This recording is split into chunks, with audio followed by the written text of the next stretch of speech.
Hello বন্ধুরা, আশা করি সবাই ভালো আছেন। তো আজকের ভিডিওতে আমি আপনাদেরকে দেখাতে চলেছি মানিকগঞ্জ জেলায় শিবালয়ে অবস্থিত তেওতা জমিদার বাড়ি।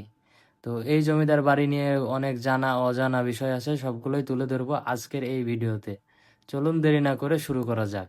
তেওতা জমিদার বাড়ি মানিকগঞ্জ জেলার শিবালয় উপজেলায় অবস্থিত বাংলাদেশের প্রাচীন একটি জমিদার বাড়ি। এটি শিবালয় উপজেলার তেওতা নামক গ্রামে অবস্থিত। তো চলুন সবার আগে জেনে নিই কিভাবে আসবেন এই তেওতা জমিদার বাড়িতে। তো আপনারা ঢাকা থেকে আসুন আর যে যেখান থেকে আসুন, আপনারা সবাই আরিচা ঘাটের নাম অবশ্যই শুনেছেন। তো আপনারা যে কোনো বাসে উঠে আরিচা ঘাটে চলে আসবেন। আরিচা ঘাটে আসার পরে ওইখানে স্ট্যান্ড আছে, স্ট্যান্ডে যে কোনো রিক্সা বা সিএনজি পাবেন। জনপ্রতি 20 টাকা ভাড়া নেবে। তেওতা জমিদার বাড়ির কথা বললেই আপনাকে সরাসরি তেওতা জমিদার বাড়ি নিয়ে চলে যাবে। ইতিহাসবিদদের মতে 1700 শতকে এই জমিদার বাড়িটি নির্মাণ করা হয়েছিল।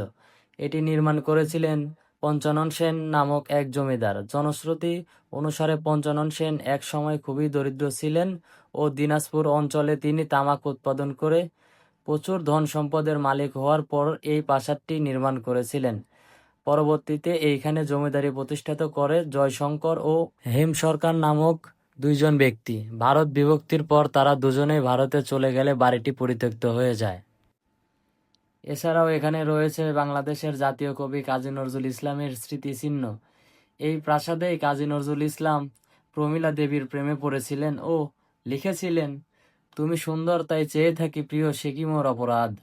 1957 সাল থেকে এই জমিদারি বর্তমানে অযত্নে এবং পরিত্যক্ত অবস্থায় টিকে আছে, যদিও প্রায় অংশই দখলকারীদের হাতে চলে গেছে।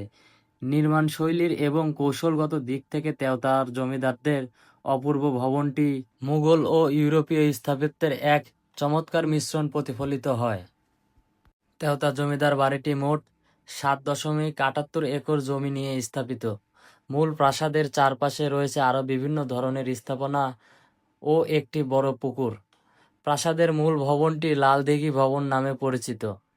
এখানে একটি নট মন্দিরও রয়েছে। এছাড়া এখানে রয়েছে নবরত্ন মঠ ও আরও বেশ কয়েকটি মঠ।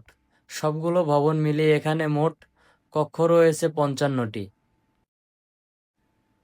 তেওতার জমিদার পরিবারের পরবর্তী বংশধরদের অনেকেই পরবর্তী সময়ে বসবাসের উদ্দেশ্যে শহর অঞ্চলে চলে যান। তারপর থেকেই এই জমিদার বাড়িটি পরিত্যক্ত হয়ে যায়।